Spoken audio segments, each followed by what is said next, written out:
Assalamualaikum warahmatullahi wabarakatuh. Min hadirin wal faidin. Mohon maaf lahir dan batin untuk semua pecinta ikan cana, baik dia muslim ataupun non muslim. Dan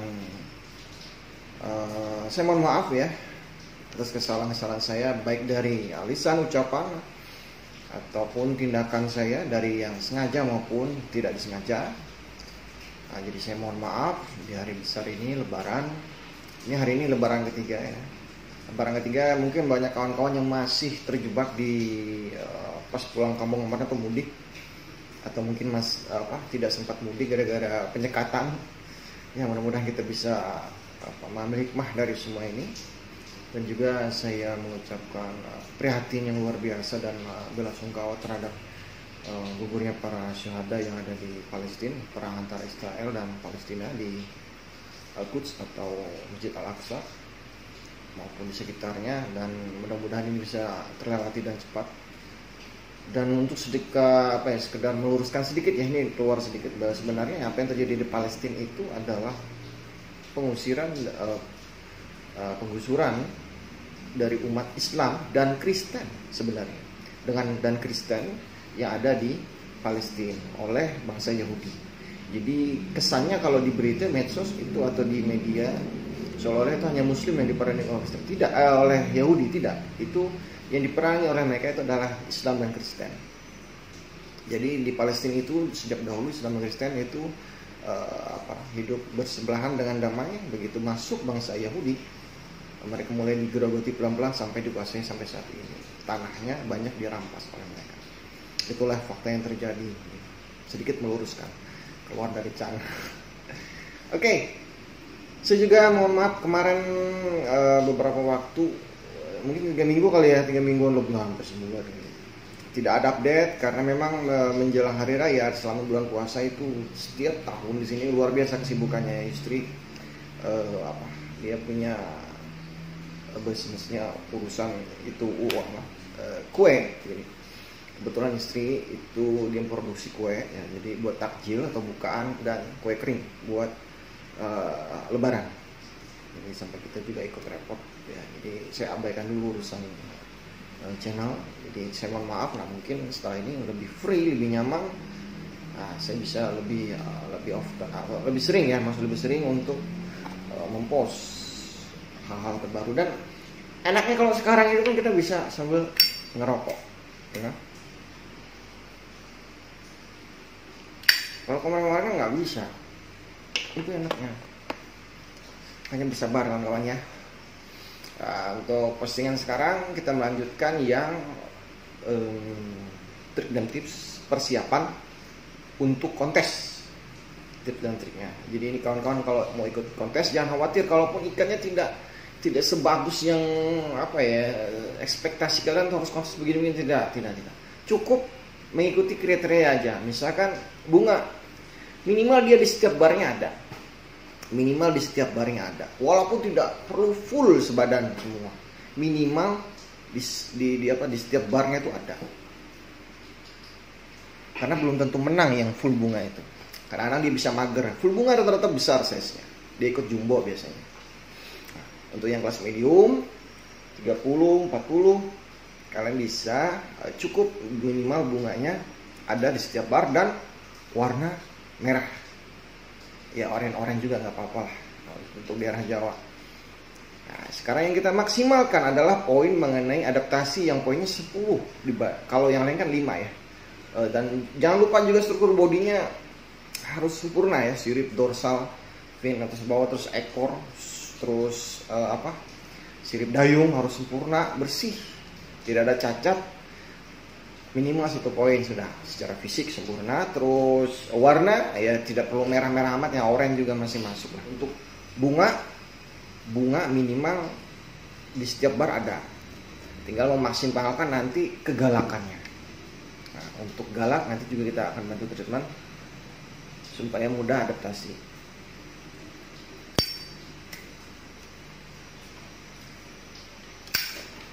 Ada penampakan di belakang. Oke, langsung saja kita menuju materi. Ini siapa ya? Kayaknya ini berbunyi. Romantic, isn't it?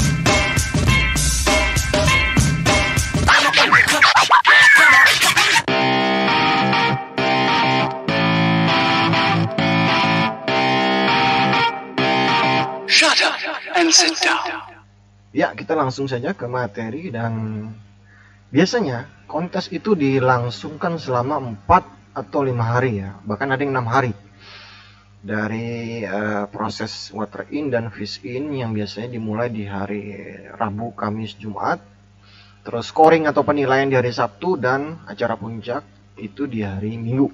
Nah, ini kita anggap 1 minggu ya, proses 1 minggu. Nah, jadi persiapan kita itu adalah 1 bulan, termasuk 1 minggu pelaksanaan hari H-nya nanti. Jadi ada 3 minggu waktu kita untuk preparing atau persiapan. Nah, dalam 3 minggu ini apa yang saja kita lakukan? Berikut adalah rinciannya, saya buat lebih struktur dan lebih mudah untuk dipahami dan diaplikasikan oleh kawan-kawan. Persiapan kita 1 bulan ya, jadi ada 3 minggu free. Itu yang pertama adalah menyiapkan setting tank sesuai kelas dan standarisasi kontes. Lalu adaptasi lingkungan dan air standar kontes. Treatment pakan, nah ini penting ini menjelang kontes. Lalu proses transportasinya ya, ikan bagus ternyata pas transportasi rusak sampai lokasi, wow.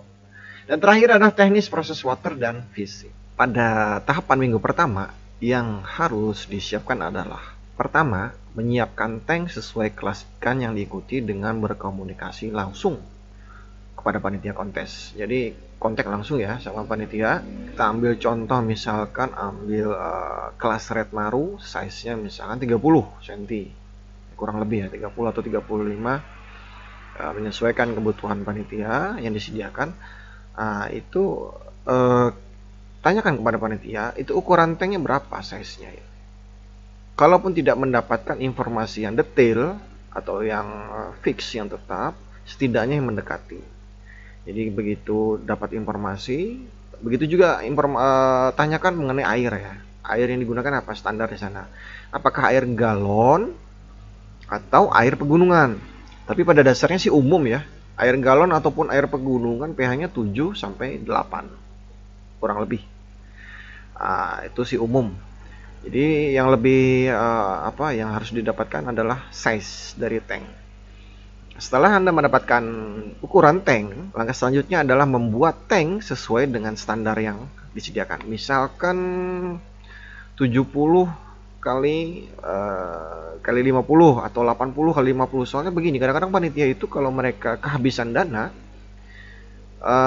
mereka menggunakan alternatif, yaitu memakai tank yang ada di salah satu panitia atau rekanan yang nganggur.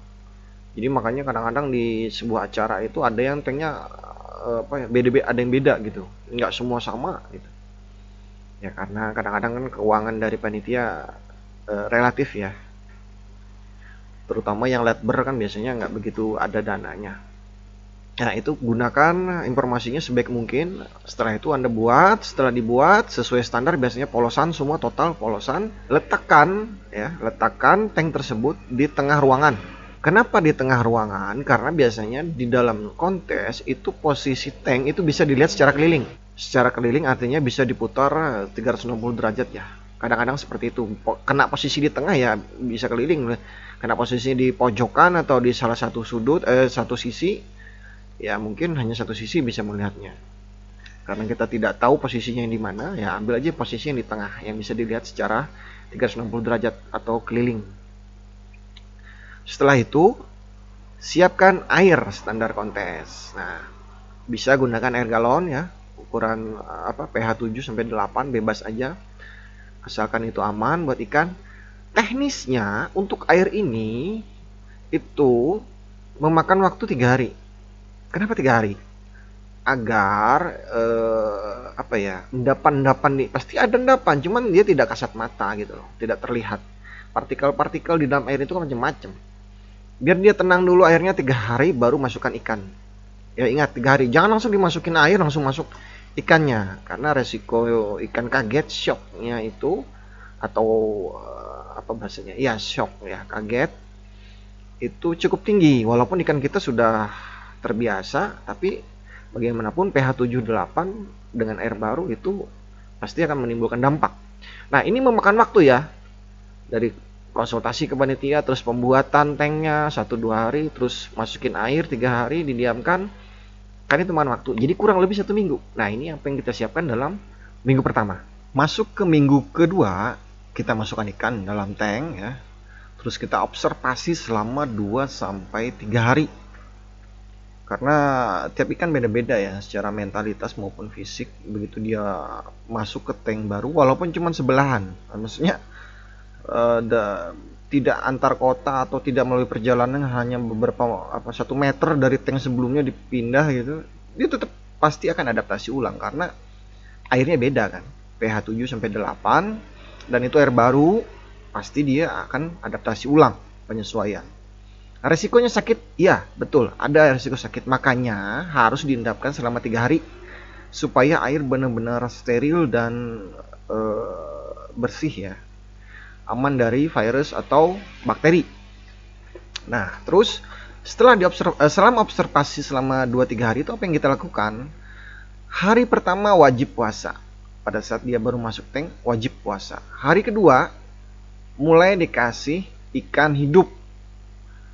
Contohnya ikan komet yang kecil atau ikan koi yang kecil ya, menyesuaikan porsi tubuhnya, jadi menyesuaikan ukuran badannya. Kenapa ikannya harus hidup atau pakannya harus hidup? Supaya dia aktif untuk mengejar. Jadi yang 2 hal yang kita kejar untuk ikan yang baru itu, pertama adalah metabolisme tubuhnya, artinya selera makannya bagaimana. Dan jumlah ikannya cukup 1 ekor ya, boleh diganti yang lain. Komet nggak ada, koi boleh, nggak ada juga cere boleh lah ya, menyesuaikan bentuk tubuhnya, ukuran badannya. Setelah dia mau makan ya, komet 1 ekor. Nah, besoknya boleh memberi makanan yang lain, bebas, bisa kelabang, ulat Hongkong, cacing nipah, ulat Jerman, ikan koi, atau pelet. Kalau pelet mungkin tambahan ya, menu tambahan saja. Nah, di sini dari ikan komet, kelabang, dan lain-lain yang saya tambahkan adalah hal yang tidak umum buat kawan-kawan, yaitu cacing nipah. Cacing nipah ini adalah pakan yang paling signifikan dampaknya. Saya sudah mencoba banyak hal. Nah, satu-satunya pakan yang cukup drastis perubahannya atau dampaknya itu adalah cacing nipah. Dia bisa dalam waktu singkat, bisa hitungan hari atau minggu berubah. Sayangnya cacing nipah ini tidak banyak ditemui. Nah, baru kali ini saya ungkap bahwasannya hal yang cukup saya rahasiakan lah selama ini untuk mengupgrade warna itu adalah cacing nipah. Kalau di sini pun harganya 50.000 sampai 100.000 rupiah per ekor. Cacing apa semahal itu? Ya, memang cacingnya tidak mudah ditemui ya, karena kita juga kebanyakan ya dikirim dari Kalimantan Barat, dari Pontianak. Ini biasanya digunakan pakan untuk orang memancing udang ya. Memancing udang ini salah satu yang paling digemari lah, karena paling cepat dapat udang kalau pakai ini. Cacing nipah ini dia panjang bisa sampai 2 meter lebih ya. Jadi cacingnya tidak umum dan ukurannya besar, bisa seperti kelingking, seperti kelingking ya, kelingking orang dewasa itu, size-nya besar, dan cukup beri makannya sedikit-sedikit aja, paling ya 2 cm gitu dipotong. Dan jangan sampai kebalik kalau motong, tidak boleh dari kepala, harus dari ekor. Nah, antara ekor dan kepala hampir tidak ada bedanya. Yang membedakan adalah sungut. Sungutnya itu di kepala. Kalau ekor tidak ada sungutnya. Ya, memang ini jarang sekali di Jawa. Kalian bisa cari ini kemana ya? Orang jual arwana mungkin ya. Kalau pakan arwana biasanya ini. Ada juga tuh. Pokoknya dia sumbernya ini yang setahu saya ada di Kalimantan Barat, di Pontianak. Sumbernya yellow maru. Nah, ini ya, saya kasih bocoran. Jadi namanya cacing nipah, tidak umum. Dan untuk kalaupun tidak ada cacing nipah ya bagaimana ya, pakai cacing tanah aja nggak apa-apa, cari yang besar lah ya. Karena yang sifatnya protein tinggi, cacing ini sangat cepat untuk mempengaruhi warna karena dia sifatnya cair ya. Karena yang paling ini pigmennya itu di darahnya itu merah sekali, kandungan cukup tinggi. Selanjutnya, makanan yang tidak boleh pada saat treatment di minggu kedua yaitu jangkrik dan kodok. Jangkrik itu dia suka menimbulkan sampah. Sampahnya bisa menimbulkan bau, bakteri, dan kuman atau penyakit yang lain-lain. Kenapa? Karena ikan tidak bisa mengunyah atau menghancurkan jangkrik itu full, seluruhnya tidak bisa. Pasti ada bagian-bagian dari anggota tubuh ya, biasanya tuh sungutnya, terus kaki-kakinya, alar-alarnya ya, sayapnya itu dilepeh, dia keluarin. Begitu pula kodok, tulangnya itu pasti dikeluarin sama ikan dalam waktu beberapa jam atau beberapa hari setelah dia makan. Nah, itu yang bisa menimbulkan masalah terhadap air. Air ini harus dijaga betul, karena apa? Air inilah yang digunakan nanti pada saat kontes. Seperti apa teknisnya nanti di level nanti di teknis di minggu kedua, minggu keempat ya kita jelaskan. Nah, yang jelas dijaga dari sekarang, airnya tidak boleh kotor, makanya boleh dipasang filter ya. Boleh pasang filter, air tidak boleh kotor, karena inilah yang kita gunakan nanti untuk adaptasi awal di tank pada saat kontes. Jadi dia harus bersih, jernih, supaya panitia nggak komplain gitu maksudnya. Oke. Nah, mengenai makanan, mengenai jadwal makan itu setiap hari makannya ya, tapi sesuaikan porsi, jangan berlebihan, jangan kekurangan dan jangan pun berlebihan. Jadi boleh kombinasi, kalau yang kecil-kecil kayak ulat Jerman dikombinasiin sama kelabang boleh, atau cacing dikombinasikan dengan yang lain-lain boleh. Nah, yang agak besar kayak komet itu cukup 1 ekor 1 hari, atau koi cukup 1 ekor 1 hari.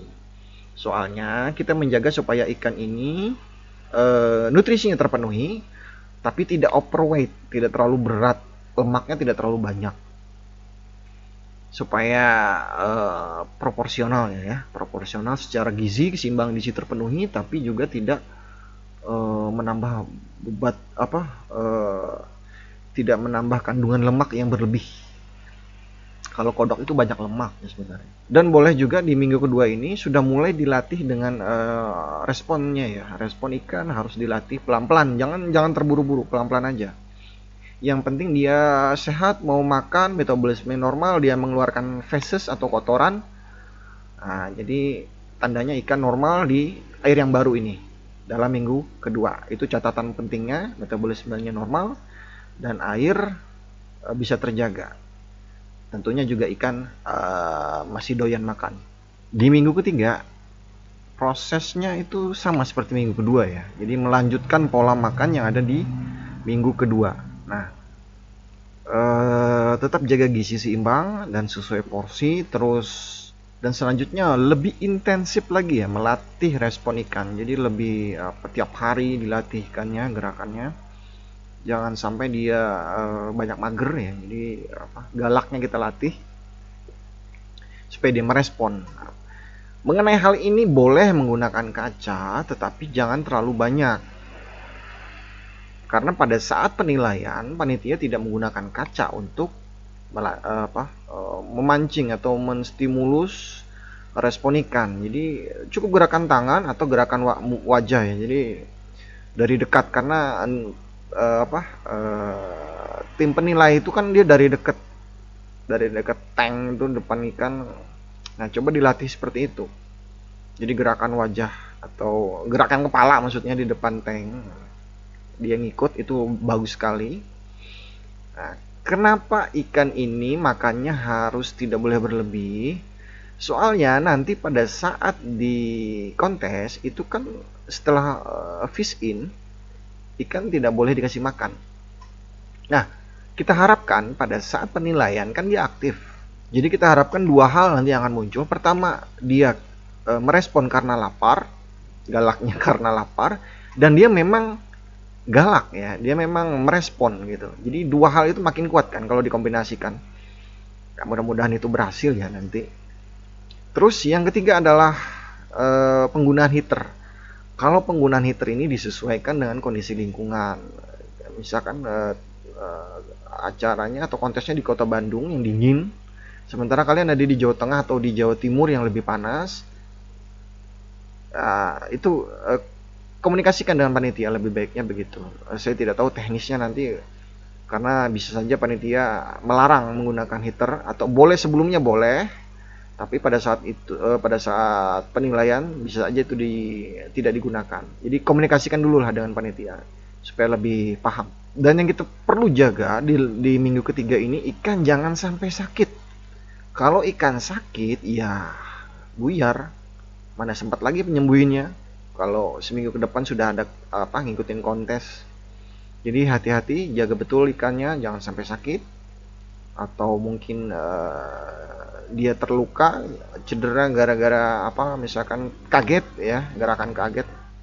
Terakhir, memasuki minggu keempat, kita berhitung berapa lama proses pengiriman ikan sampai ke lokasi. Nah, ini ada 3 kriteria, ini ada 3 jenis proses transportasinya, yaitu dari luar pulau ya. Artinya kita peserta misalkan acaranya di Pulau Jawa dan saya dari Kalimantan, saya kirim ikannya. Nah, itu otomatis pakai pesawat kan, melalui jalur udara. Nah, hal yang sangat diperhatikan adalah jangan sampai rusak pada saat pengiriman. Ya percuma menyiapkan ikan semaksimal mungkin ternyata rusak di pengiriman, sampai sana ya resikonya ikan kan cacat, luka, atau mungkin bisa sakit. Tentu saja stres, makanya harus ekstra hati-hati. Space jangan sampai terlalu mepet dengan dengan plastik, dengan bag, dengan kantong plastik. Jangan terlalu rapat, jangan terlalu dekat. Nanti kalau sirip dorsal atas bawah atau dayung atau yang biasanya ekor ya, yang paling ini, kalau kena dengan plastik itu bisa lecet. Kalau lecet ya pasti rusak lah ya.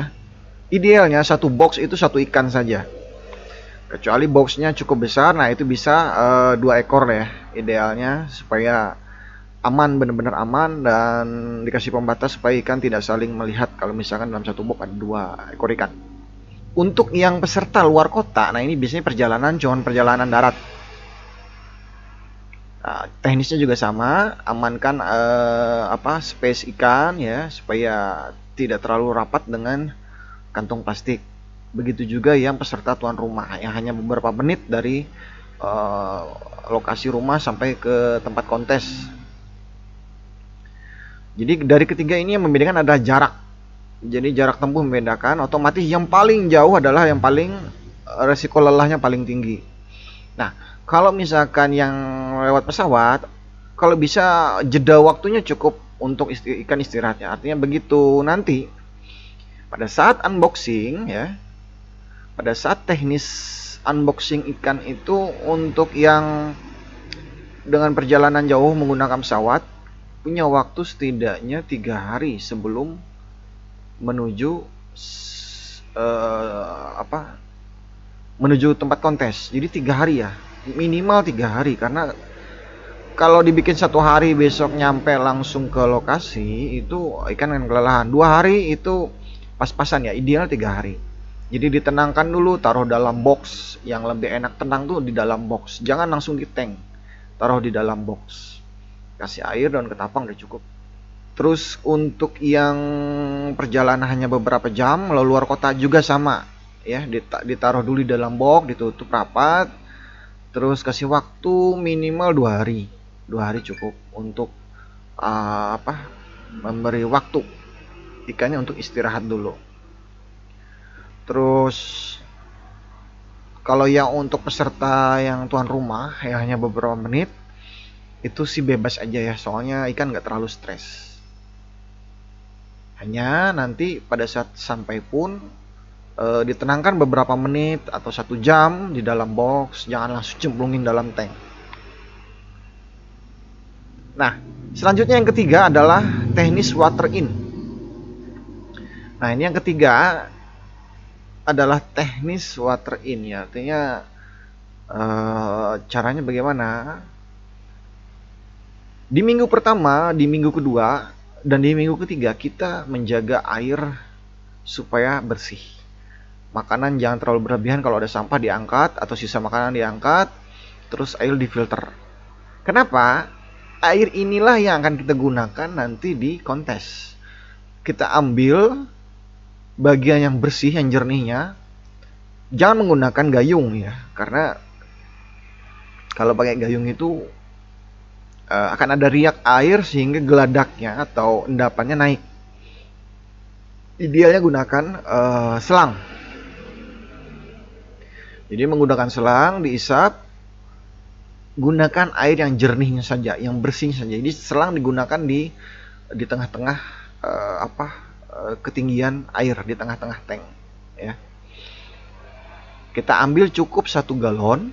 1 galon itu cukup ya, cukup sekali sih itu mungkin sudah minimal dia sepertiganya dari tank yang ada di panitia nantinya. Nah 1 galon itu kita letakkan water in dulu ya, masukin air dulu, jangan langsung fish in. Jadi water in dulu, masukkan air, dibiarkan sekitar 2 jam 3 jam, filter on. Nah masukkan pasang filter dan dihidupkan supaya airnya bercampur. Setelah dia berotasi, setelah konsentrasi air itu sudah mulai stabil, setelah air yang kita bawa dan air yang disediakan panitia itu bercampur dengan bagus, kasih waktu sekitar 2 jam sampai 3 jam, filter on, baru dimasukkan ikan. Idealnya sih didiamkan dulu sih ya, mungkin bisa waktu 6 jam bagus lah, 6 jam bagus, baru ikan dimasukkan. Nah mengapa kita harus memberi makan ikan setiap hari? Nah, karena pada saat ikan sudah fish in, sudah dimasukkan kan tidak boleh tuh dikasih makanan. Jadi prosesnya